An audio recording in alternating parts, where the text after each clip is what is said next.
The studio lights blazed hot, washing the set in gold. Kelly Clarkson's talk show stage hummed with energy, the audience a low chorus of anticipation.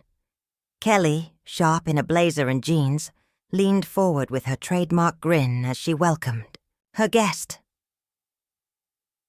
Blake Shelton emerged with his easy swagger, denim jacket over a black tee, boots striking the floor with every step.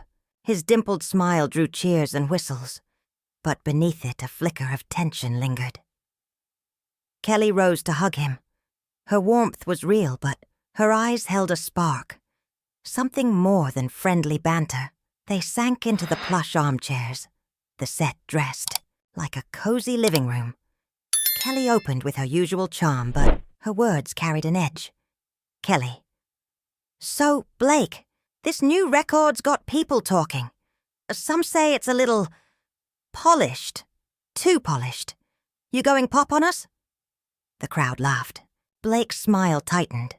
He leaned back, tapping the armrest. Blake. Kelly.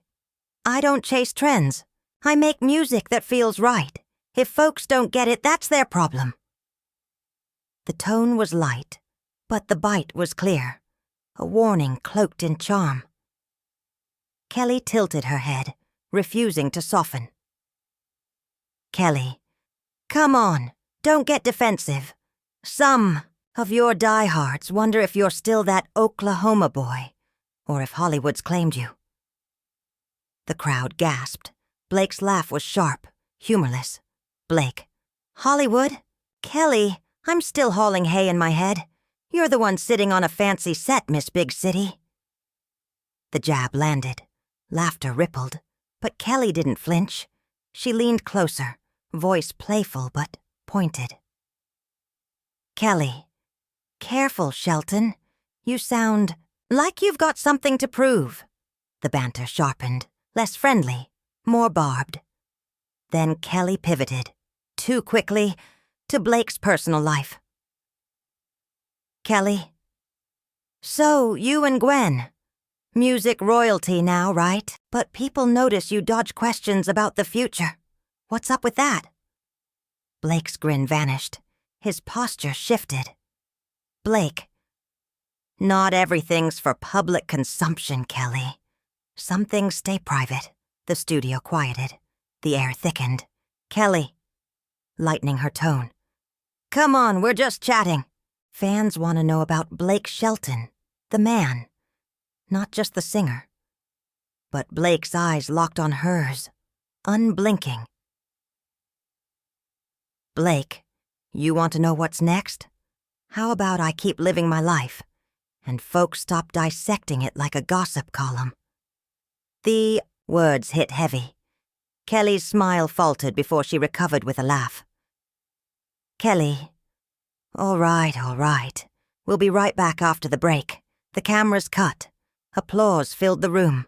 But Blake's jaw was set, his fists tight on the armrests. As crew members reset the stage, Kelly leaned in quietly. Kelly. You okay, Blake? That got a little intense. He didn't look at her. Blake. I'm fine. Just don't push me like that. The stage manager called for places. Lights flared back to life. The air still crackled, unresolved. When the show returned, Kelly's smile was bright, but strained. Kelly. We're back with Blake Shelton, and we're gonna have some fun now, right, Blake? Blake forced a thin smile. Blake. Sure thing. Let's do it. The audience laughed politely, sensing the tension. Kelly pulled a stack of cards from the table. Kelly. Okay, country confessions. Quick-fire fan questions. Ready? Blake crossed his arms. Blake. Hit me. I ain't scared. The laughter was uneasy. Kelly. Favorite guilty pleasure song right now? And don't say one of yours. Blake smirked. Blake. Springsteen. Dancing. In the dark. Gets me every time. The crowd clapped, the mood loosening. Slightly. Kelly. Solid choice. Okay. Biggest pet peeve on tour? Blake's eyes narrowed. His voice dropped. Blake. People thinking they know my life, asking questions they got no business asking. The jab was unmistakable. The audience stirred. Kelly's smile flickered, but she pushed forward. Kelly. All right, next one. If you could swap lives with another artist for a day, who would it be? Blake.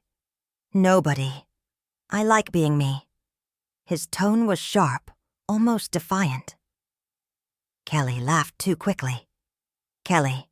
Come on, not even Dolly. She's got the empire, the charm. Blake leaned forward, his voice low and cutting. Blake. Kelly. I don't need to be anybody else. Maybe some folks should try being themselves instead of digging into other people's lives. The audience gasped. Whispers filled the air. Kelly flushed, but forced a laugh, tossing the cards aside. Kelly. Okay, Mr. Serious. Let's switch gears. Tell us about your new single. What inspired it? Blake leaned back, eyes locked on hers. Blake. You want to know about inspiration? Blake. It's about real life, real struggles, not the junk tabloids or talk shows spin into drama. The dig was unmistakable. The audience went silent, the air so thick it seemed to vibrate.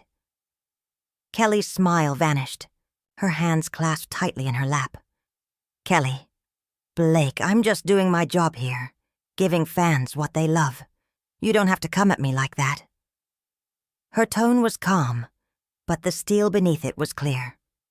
Blake scoffed, shaking his head. Blake, your job feels more like a setup to me. The crowd stirred. Half nervous chuckles, half murmurs. The stage manager gestured frantically to cut, but the cameras kept rolling, drinking in the standoff. Kelly's eyes flashed, hurt, frustration, defiance. Kelly. A setup? Blake, come on. You know me better than that. This show's about connection, about fun, not throwing punches. Her voice was steady, but the betrayal in her eyes was impossible to miss. Blake's fingers drummed the armrest, jaw tight, fighting to stay composed. Blake. Fun's one thing. Digging where you don't belong, that's another. Gasps rippled through the audience. The producer motioned desperately from offstage, but Kelly ignored him, her focus locked on Blake. Kelly. I'm not digging. I'm asking questions your fans care about. Questions you've answered before. What's got you so wound up today? Her voice softened at the edges. Half push, half plea. Blake hesitated, then leaned forward, voice rising. Blake. Maybe I'm just tired, Kelly. Tired of the same script. Tired of people thinking they're entitled to every piece of me. The room went dead still. Kelly set her stack of cue cards aside. The game segment was gone. Kelly. All right then. Let's be real. You're acting like I'm your enemy, but I'm not. I'm doing what I do. Same as you. If you've got something to say, just say it. Her voice cracked slightly. Not weakness, but strain. Blake let out a bitter laugh. Blake. You want real? Fine. Real is me walking in here thinking we'd have a good time, and instead feeling like I'm on trial. You want to talk music? Talk music. Leave the rest alone. The audience broke into a chaotic mix. Cheers, gasps, nervous whispers.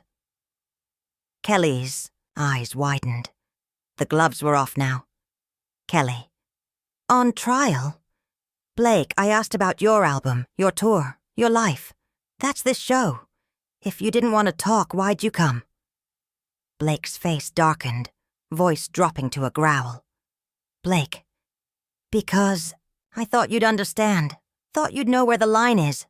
Guess I was wrong. The studio light seemed hotter, harsher, amplifying the moment. Kelly waved off her producer's frantic signals, her jaw tight. Kelly, you're not wrong about me. You're just mad. And if you're gonna throw shade, at least own it. Her hands trembled slightly against her lap. Blake shoved his chair back, the scrape loud and jarring. Blake, own it! I'm owning it right now. I don't need this, Kelly. I'm done. He rose, boots pounding the stage as he strode off. The audience gasped, a wave of whispers following him into the wings. Kelly sat frozen, her face a storm of shock and anger, as the cameras panned to her, catching the moment before the director finally cut to commercial. The screen faded to black, the sound of the audience's stunned murmurs echoing in the void. The studio dimmed. The audience buzzed like a hive, voices rising in speculation and disbelief. Some craned their necks toward the wings. Others turned to dissect what they'd just witnessed. Kelly remained in her chair, posture stiff, her hands fidgeting with the edge of her blazer. The stage manager hurried over, headset askew, muttering about damage control. The producer paced behind the cameras, barking into his walkie-talkie. But Kelly's gaze stayed locked on the curtain where Blake had vanished. Her jaw clenched tight, as if she were replaying every second of his walkout. The crew scrambled too, reset the set, but the air remained heavy. The usual post-break bustle was gone, replaced by the unmistakable tension of a storm that had only just begun.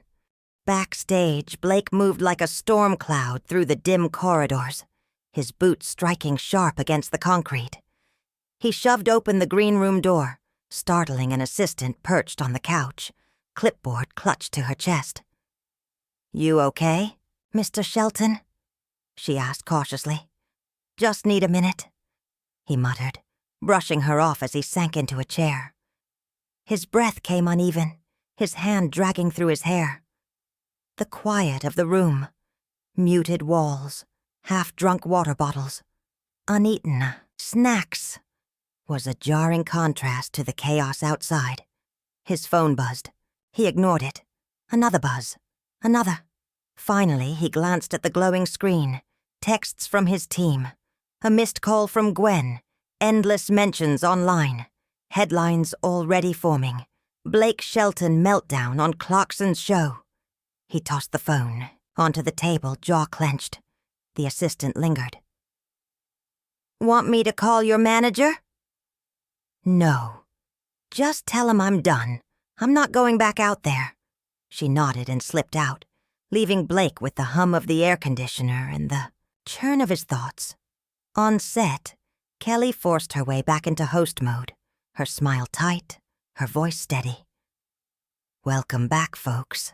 Well, that was unexpected, but the show goes on." The audience applauded, hesitant as she pivoted into a new segment. Her hands clasped, her tone light, but her eyes darted toward the wings, half expecting Blake to stroll back out to laugh it off. He didn't. His absence hovered like a shadow over the stage. Meanwhile, Twitter was on fire. Clips of the clash spreading like sparks. Fans split down the middle, some praising Blake's raw honesty, others calling him disrespectful. The green room door creaked. Kelly stepped inside, the hallway light framing her silhouette. Blake looked up from where he slouched, his phone dark on the table. The room smelled faintly of coffee and catering, but the heavier air was the silence between them. She shut the door behind her, crossed arms tight across her chest. "You didn't have to walk out like that," she said quietly, her voice sharp with control. "You made it a spectacle." Blake's eyes met hers, hard but with a flicker of regret. He leaned forward, elbows on his knees. "You pushed me, Kelly. I told you to stop. What did you expect?" Kelly stepped closer, her arms dropping.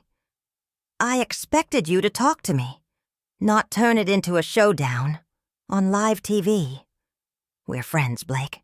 Or at least I thought we were." Her voice cracked, not weakness but hurt. Blake stood, his height crowding the small room. Friends don't put friends on the spot. You know what I've been dealing with?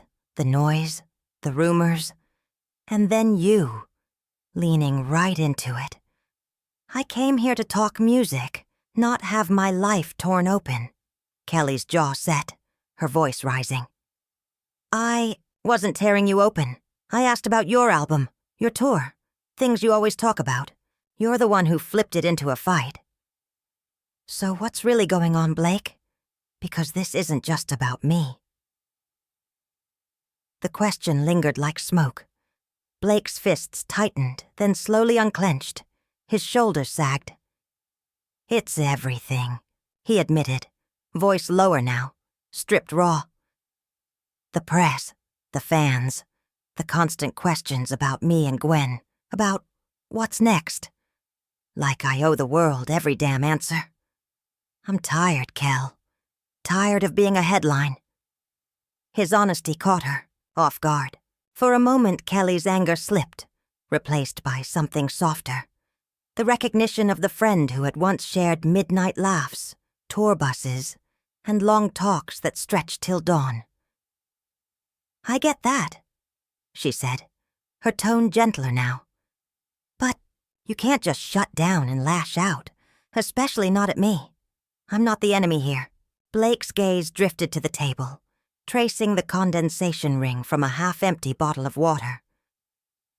Didn't mean to make you the enemy, he muttered. But out there, it felt like you were coming for me, just like everybody else. Kelly shook her head, stepping closer, urgency threading her words. I wasn't.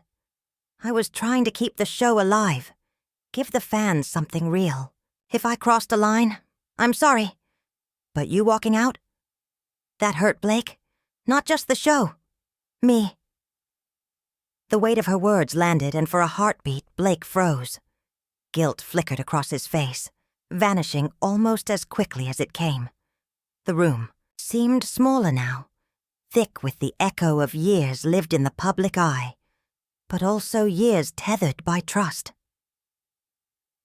Outside the door, the assistant hovered, headset buzzing with the producer's impatient voice.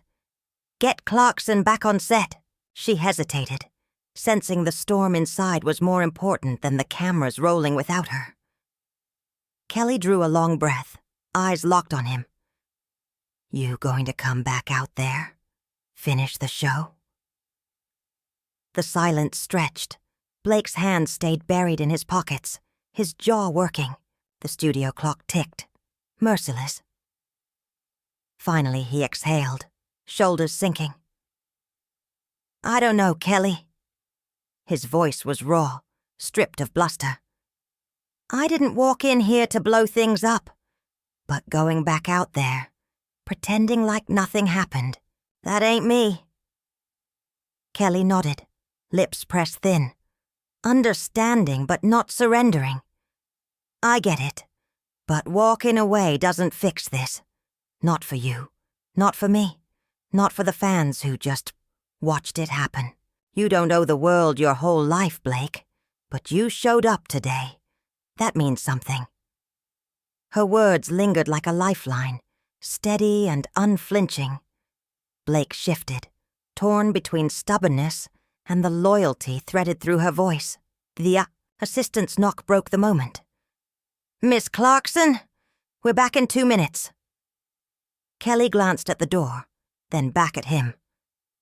Your call, she said simply, turning to leave, but at the threshold she paused, giving him one last chance. Blake dragged a hand down his face, boots scraping the floor as he stepped forward. All right, he muttered. Let's do this. But no more games, Kelly. Just music.